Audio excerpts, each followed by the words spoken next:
afternoon, everyone, and welcome. This would be the first briefing of the new Ethiopian calendar.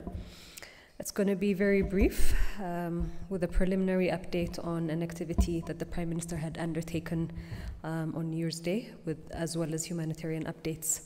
So on New Year's, on Saturday, September 11th, Prime Minister Abiy Ahmed visited the Western Command of the National Defense Forces at the Mayitzabri front to celebrate Ethiopian New Year with them and encourage them to continue guarding the nation. During his remarks to the members of the ENDF, he indicated the efforts being undertaken to build a modern national defense force that pays allegiance to the unity and territorial integrity of the country. He further thanked the members of the NDF for demonstrating compassion in the line of duty towards apprehended TPLF fighters and in adherence to their military code of conduct. Moving on to humanitarian response updates in the northern part of the country. This is data that has been received from the National Disaster Risk Management Commission, which is part of the Emergency Coordination Committee at the federal level. I will break it down into updates of the three regions where humanitarian assistance is being provided. In Tigray, to begin with, humanitarian flights for personnel, cargo, and cash is still ongoing, and movement is being undertaken from Addis Ababa to Mekelle through the UN Humanitarian Air Service flight. A new thing that has transpired over the past week is an EU humanitarian air bridge has also started humanitarian flights to Tigray region. As of September 14, 2021, 32 partners have been granted permits to transport a total of Ethiopian birr 144 million to Mekelle for their humanitarian operations. And this is something that will continually go based on evaluations that is being undertaken by the committee. Humanitarian partners that include the World Food Programme and GOP, which is a CRS-led consortium, are currently operating within the Tigray region and dispatching food to waradas and distributing to beneficiaries. The data that I have, or the report that I have, as of September 14, 2021, humanitarian partners have deployed 590 trucks to transport humanitarian cargo from Samara to Mekelle. 15,000 or more than 50,000 metric tons of food has been transported, which includes wheat, oil, pulse, corn, soybean. More than or close to 6,000 metric tons of non-food items have been transported. Close to 760,000 liters of fuel has also been transported, and over 1,000 metric tons of seed has also been transported to enable agricultural activities. As of September 14, 2021, no trucks are stranded in Samara and checkpoints at this moment. Since checkpoints have been decreased from 7 to 2 checkpoints, the movement of humanitarian assistance into the region has been further amplified and facilitated by the government, and no access issues have been noted as a result. Resultantly, the often raised challenges by humanitarian actors has been lifted. Although this issue has been addressed to facilitate smooth flow, the number of trucks being dispatched by humanitarian actors has not increased. So we have a situation where checkpoints have been decreased from 7 to 2. All of these obstacles that had been reiterated several times by humanitarian actors have now been facilitated for a smooth humanitarian flow by reducing these checkpoints. Nevertheless, we are witnessing that there's not a high number of trucks with humanitarian assistance that is entering, and this is the responsibility of humanitarian actors.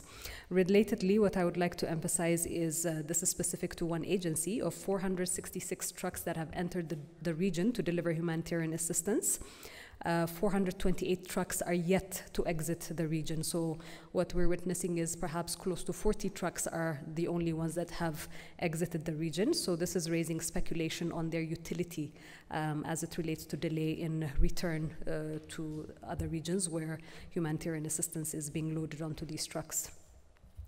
Moving on to the Afar region, the government, together with the World Food Programme, is mobilizing resources for internally displaced persons whose situation has been aggravated by TPLF's provocations and attacks. As of September 14, 2021, the Disaster Risk Management Commission and WFP have distributed over 10,000 quintals of food for more than 70,000 displaced people. Assisted beneficiaries are IDPs from 6 waradas in the Afar region. Similarly, the food consists of wheat flour, rice, corn soy blend, pulse oil, and wheat. And this response will be continuing by the government and humanitarian partners. Specifically for Amhara as well, food assistance has been secured through to October 2021. Lastly, on humanitarian assistance within the Amhara region, the number of displaced persons has exceeded more than 500,000, as had been stated the last time. Internally displaced persons are mainly from Wagamra, North Gondar, South Gondar, North Wallo, and South Wallo zones of the region. IDPs who have been displaced from different waradas in North Wallo due to TPLF's provocations and attacks, and currently sheltered in Dese town, have reached over 270,000. As of September 14, 2021, the National Disaster Risk Management Commission and partners have distributed over 27,000 quintals of food for IDPs in Dese town. More than 178,000 beneficiaries have been reached as a result, per reports that have been received. 9 trucks loaded with 2,670 quintals of food have been dispatched to IDPs in the Wagamra zone. As of September 8, 2021, 5 trucks have reached and unloaded 1,940 quintals of food for North Wallo beneficiaries who have been in Dawant Warada, and Orda distributed the food for over 11,000 beneficiaries, and this is a local agency that has been tasked with the distribution of food, while WFP is the main partner that is acting in the region. However, assistance to some waradas in the northern part of Wallo that are besieged by the terrorist group TPLF have been hindered. As you know, North Wallo is one of the areas under the Safety Net program and prone to food insecurity. As such, TPLF's hindrance for humanitarian actors to reach civilians in need is worsening the situation. Not only has the terrorist group destroyed the livelihood of people in the region, but it is also holding hostage the people of North Wallo and systematically blocking assistance from reaching these people who are in need. Coordination mechanism as it pertains to assistance, particularly for the newly affected regions. The Regional Emergency Coordination Center has been also activated in Bahar Dar and Samara town to closely work with the National Emergency Coordination Center. I had mentioned also that incident command posts had been created in the Afar region as well, and a further update is that this has been activated in Gondar and Dese town to further strengthen the communication and coordination mechanism on the ground level.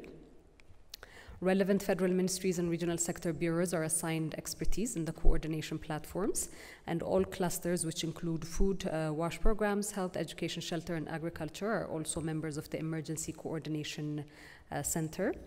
In stakeholder meetings held with international humanitarian organizations as recent as yesterday, partners have been advised to scale up their assistance to beneficiaries in the Amhara and Afar regions who have been displaced from their homes and livelihoods affected by the TPLF. So assistance to these 2 regions warrants the same level of intensity and support shown, as there are those who are in desperate need in these regions due to TPLF's incursions. So this message has been emphasized to humanitarian partners that the assistance that goes to the Amhara region and the Afar region needs also the same level of concern and focus as has been for the other region.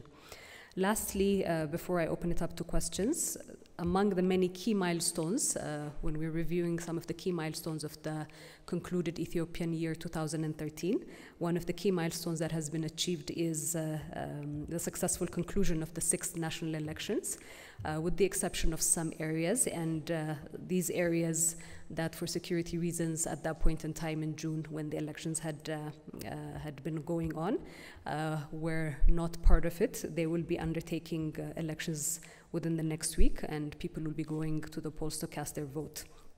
But this is still a monumental moment for the country, for having in a year of many upheavals and also a lot of triumphs, to have successfully concluded the 6 national elections. And the peaceful conclusion of the elections has been monumental for Ethiopia in the country's journey to democratizing, and the results of the elections have given legitimacy to a government of the people.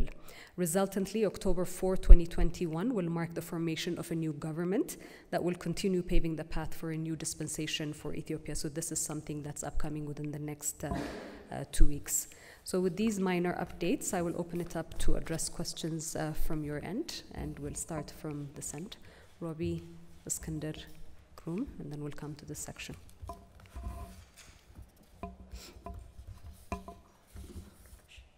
Robbie. Thank you for the briefing. Last week you mentioned that the TPLF was no longer present in Afar, and I know you just gave an update now about preparations to get more aid into Tigray via Amhara. As I understand it, since September 7th, there haven't been any new trucks that have gone in, so I was just wondering why that would be the case if there's no longer hostilities in that part of the country, and if the TPLF's incursion is no longer a factor. And then secondly, you mentioned the Prime Minister's visit to the Western Command. He was widely quoted by media there as referring to the military operations as a quote-unquote training exercise, and I was wondering if you could clarify what he meant by that, and is there not a risk of trivializing or of being perceived to trivialize the deaths of soldiers who have been involved and civilians who have been caught up in the conflict? Thank you. Okay. Thank you, Robbie. You mentioned that as of September 7th, there has not been trucks that have been going into the region. I think it's important to direct or redirect these questions to humanitarian actors that have the responsibility and the mandate to deliver humanitarian assistance within the Tigray region. There are certain pockets that the federal government, particularly within Western Tigray, that is tasked with delivering humanitarian assistance, and that responsibility is being undertaken by the federal government. But as I was mentioning to you, only from the 400-something trucks that had gone into the region, there is speculation for what they're being utilized, because these trucks have to return. But again, these checkpoints have been reduced. A lot of the challenges humanitarian actors have insisted were in place for them to effectively deliver humanitarian assistance. All those have been removed. The area and the corridor is now accessible. So I think it's important to determine with humanitarian actors what are the challenges from their own end that is maybe hindering them from providing assistance to the region. But from the federal government side, this has been facilitated and taken care of. With regards to your query on the Prime Minister's visit to the Western Command, it's quite interesting, because this is on New Year's Day to have been amidst the National Defense Forces. It shows the solidarity, and it shows the support for those that have lost their lives, that have made many sacrifices, and among a plethora of agendas and activities that the Prime Minister is tasked with, to have been there physically is to show support, to give a moral boost to the overall national defense architecture, and show solidarity, as I was saying, as the Prime Minister represents the people. So amongst all of the things that he has said, particularly shedding light on Ethiopia's ambition to strengthen as part of its military reforms, or the military sector and the security sector reforms, as part of the aspirations to build and continue strengthening the national defense forces, to preserve the territorial integrity of the country, to protect citizens. If that is the one aspect of his statement that is going to be expounded on, I really think the triviality that you mentioned is on where the focus is being laid by individuals who are popping that up.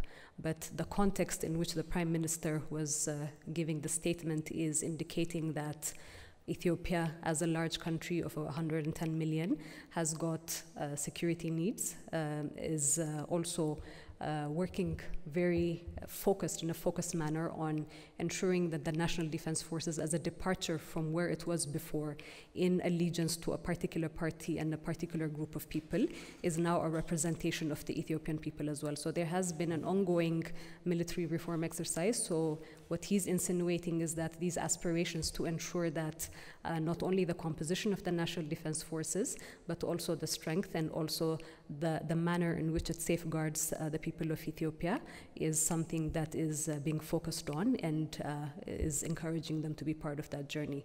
So I really don't want to respond to the other one. Iskander? Thank you very much.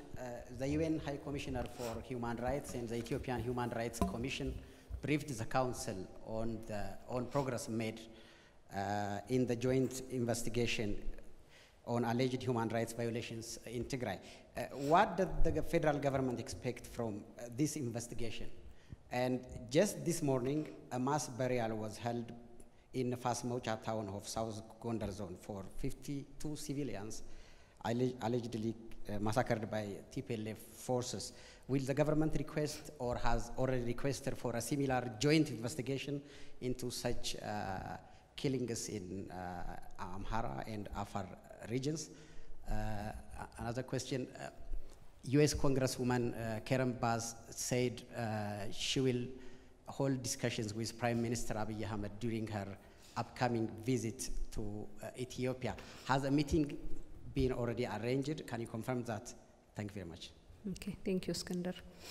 On your first question with regards to the UN Higher Commission for Human Rights, the joint investigation, if you recall, the government's disposition when this was initially launched was full cooperation towards the investigation, and the position of the government that all credible, I would like to repeat, allegations of serious human rights violations that have been reported in relation to the situation in Tigray and other parts of the region should be thoroughly investigated. So this is a position that the Ethiopian government still continues to stand by as well. So we are still looking forward to the report that would be coming in November 1.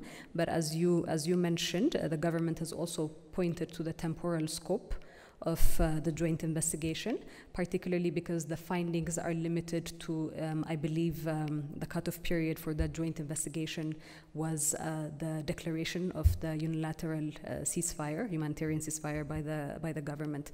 So this really does not put into account the really egregious human rights violations that have been committed by TPLF in the Amhara region, in the Afar region, and I would also dare say within the Tigray region, because the reports that we're getting right now is citizens within the Tigray region are being mobilized to go to the front to support TPLF's senseless war, and those that are not complying, those that are not giving off their children are being attacked, individuals and youth that are being pushed to the war front who have a tendency to return back to their communities are also being killed, saying that you are costing us the war. So all of these egregious rights violations, particularly in Amhara region and Afar region, and also what is happening under the watch of TPLF within the Tigray region, need to also be part of this investigation. So the Ethiopian government holds that, and this has also been shared. So we do hope that there will be an opportunity to address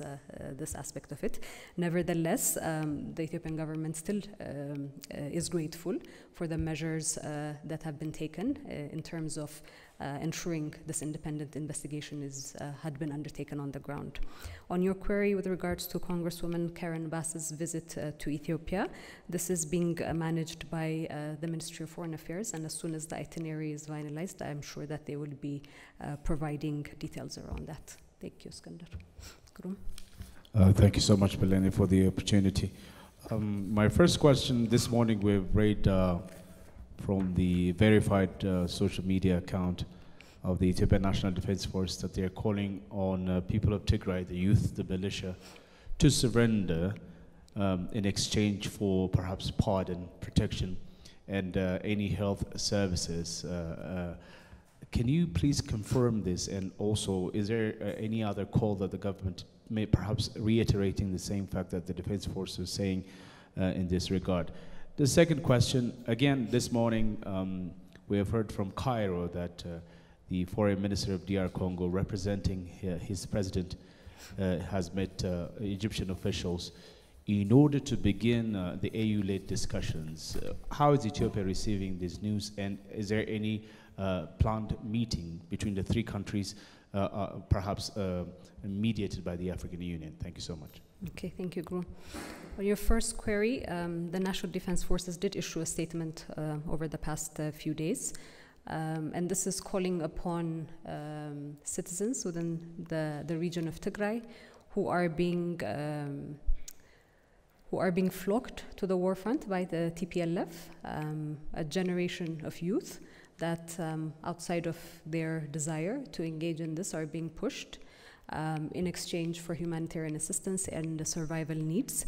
So this call, if you recall, several months ago as well, there has been various statements that had been issued from the government asking TPLF fighters to lay down their arms and surrender. And this call surrender was again amplifying the message that the federal government is wanting to apprehend those in the key leadership structures within the PLF who are responsible for the atrocities that have been committed over the past 10 months of this conflict, who are responsible for the atrocities that have been orchestrated over the past 3 years, and who are the key actors in terms of what has transpired over the past 27 years within Ethiopia, including the architects of ethnic strife within the country as well. So this call had been made before, asking them to lay down their arms, that there would be a blanket amnesty so long as the key people that are wanted are apprehended. So this call by the National Defense Forces is again showing this humanity, because the people of Tigray are our own people as well, and knowing full well that they are being flocked by the TPLF for a purposeless war that the TPLF has engaged in. There's child soldiers. Again, there's new evidence surfacing of new flock of child soldiers that are being also put at the forefront. So this is a message to the people within the Tigray region, as well as their fellow brothers and sisters outside of the country in the diaspora, who keep fueling this aggression, who keep feeding and keep mobilizing for TPLF's continued aggression, to really think about the future of the region and to really think about the youth of Tigray that are being decimated for TPLF's one-sided, claim to power, which is not going to come to pass. So that is the spirit of the NDF's call for surrender. In your reference to the new call for trilateral negotiation, Ethiopia still holds the position and has continued to hold the position that we would like an amicable resolution to this, that it needs to be Africa-focused and Africa-managed. So this new call to resume the talks is something that has been taken positively and is being facilitated by the relevant entities in this regard. Okay, so from this side would be Coletta, Elias, and Brooke. Coletta. Thanks, Bilene. Just a follow-up question on Girum's question on the issue of the trilateral talks. How genuine will the talks be? I mean, in a situation whereby we're now seeing more diplomatic tension between Sudan and Ethiopia because of the northern conflict in the northern region. Wouldn't this affect probably, isn't Ethiopia concerned that it might affect the talks, the trilateral talks on the dams? Secondly, we're kind of seeing the humanitarian agencies, for example, WFP, saying that it is calling for more funds because it's running out of funds because of an expanded humanitarian situation in the northern region. We now have 1.7 million people, Afar and Amhara. We're bound to have donor fatigue at some point because the conflict is protracted, and as well on the government side, as you form a new government, you should be able to look out for the rest of the country, not just the northern region. Is there a mechanism that is being planned, maybe apart from that general national dialogue that we have talked about? Is there a mechanism to end this issue non-military way that is being planned by the government specifically for the northern region? Thanks. Okay, thank you, Coletta. Will the talks be genuine? I can't speak on the part of the other parties to the talks, but I can speak to Ethiopia's intentions. Ethiopia has always maintained the position that amicable use of Nile waters is something that Ethiopia is championing for. It has the right to use the Nile waters, and it has always wanted to negotiate in good faith and has always negotiated in good faith. So in terms of the genuinity of the talks, the negotiating side from the Ethiopian end will always go into these talks with the genuine aspect of not causing harm to riparian countries, particularly to our brothers and sisters in the Sudan and to the Egypt as well. This is something that has been consistently being portrayed, and this is a position that Ethiopia still continues to maintain. With regards to the other element that you asked, or the second question that you asked, I still defer back to the same statement that I had given you, which is the upcoming national dialogue, which would facilitate a process that you've talked about towards this. Apart from the donor fatigue, I mean, Ethiopians are also supporting their fellow brothers and sisters, and this call is actually also something that is being put to Ethiopians throughout the country and also in the diaspora to keep supporting, because this aspect of supporting each other is something that's inherent to our culture and our social fabric, and this is something that we still call upon. Even after this challenging phase does cease, will eventually cease as well, but the support to communities that have been displaced, it will take time to also put them back into place. So amplifying this message of support, particularly with Ethiopians in the diaspora and the Ethiopians within, is something that is sought as our fellow compatriots in different parts of the region are affected by this. But like I said, a new government is in formation, so we'll look forward to that dispensation and what would come across as part of that. Elias? Thank you. Prime Minister Abiy Ahmed was recently in Senegal. Senegal is going to be the host of the upcoming China-Africa Summit, FOCAC. These are two leaders have discussion regarding the FOCAC Summit, and generally, what does Ethiopia expect to gain or to present itself in terms of the agenda for the upcoming FOCAC Summit? And is there any preparation in regard to Ethiopia's role or in the FOCAC Summit that's planned, I think, before the end of this year? Okay, thank you, Elias. The discussions that had been held when the Prime Minister had traveled to Senegal, I had also expounded on it last week, are within the scope of continental support for one another, Pan-Africanist agenda in terms of a common destiny, and ensuring that the path that we have embarked upon, not only as a country, as a region, but also as a continent towards realizing Agenda 2063 is done in a more enhanced manner and with more focus for solidarity among key African countries and the continent as a whole. So as part of that, this is part of the discussion. I don't have anything for you specific to what may have been raised with regards to FOCAC, but this Ethiopia's commitment to work in strengthening relations with China, but also within the context of being part of the African Union and also strengthening these ties as part of Africa-China relations is something that will continue as part of the strategy that had been adopted before as well. Thank you. Brooke. All right, thank you very much. My first question is a follow-up on what you've said on the ANDF's call for TPLF fighters to surrender. So given the previous... Sorry, Brooke, can you say that again? I didn't catch you. The Ethiopian National Defense Forces call for the TPLF fighters to surrender.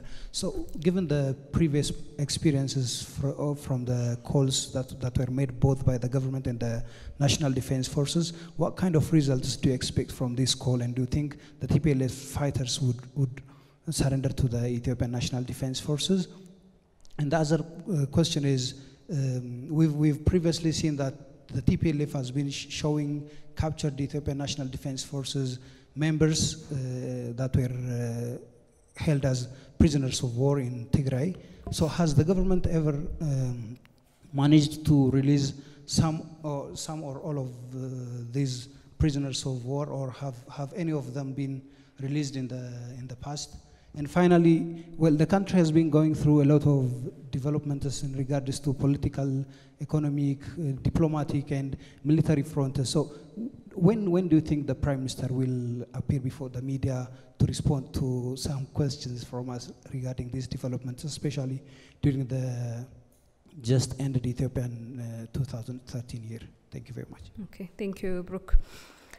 What to expect from ANDF's call asking TPLF fighters to surrender? I think the dynamics are always continually shifting. When this is being made, when this call is being made by the NDF, when this call is being made by the federal government, this is again an expression of humanity, an expression of compassion, understanding the challenges and the suffering that the people of Tigray are also being subjected to by TPLF's arrogance and egregious acts, and also continued belligerence. So the expectation is compliance, because the people of Tigray deserve to also live in peace. They deserve to live in harmony with their fellow Ethiopians as well. And any obstacle for them in terms of achieving these desires, like any other human being, needs to be thoroughly addressed. And I think it's important that this message is received within the spirit of solidarity, that is received within the spirit of understanding that the Tigray region cannot sustain loss of an entire generation of youth, as is being perpetrated by the TPLF as well. So I do believe that there is that need as well, but like I was saying, we're getting reports that they are being forced. So I think if the people of Tigray in unison say enough to TPLF, understanding that this is something that they're putting them for nothing that's going to be recovered, because the interest of the federal government is also the peace of the people of Tigray. The interest of the federal government is the well-being of the people of Tigray. If you do believe that there was a rebuilding program that had been initiated, there's been close to 100 billion birr that had been put in terms of restoring services that had been damaged through TPLF's incursions within the region itself when it attacked the Northern Command. So it's coming from that spirit of understanding that the people of Tigray have suffered enough under the TPLF, and it's important to really call a spade from the perspective of those that are being forced to support the militia within the Tigray region. When will the Prime Minister come for an engagement with the media? I think, Brooke, engagement with the media happens in many forms, and I would dare say that Prime Minister Abiy Ahmed has been one of the leading prime ministers in terms of his engagement with media in various formats, and this has continued. The earliest or the most recent engagement has been in Maizabri with the media as well, documenting his activity with the National Defense Forces. So there's various platforms and activities in which he is engaging, and that will continue to do so. And we'll see in the new within the next 2 weeks as well what those kind of engagements would look like. I thank you guys very much for today. Have a good day.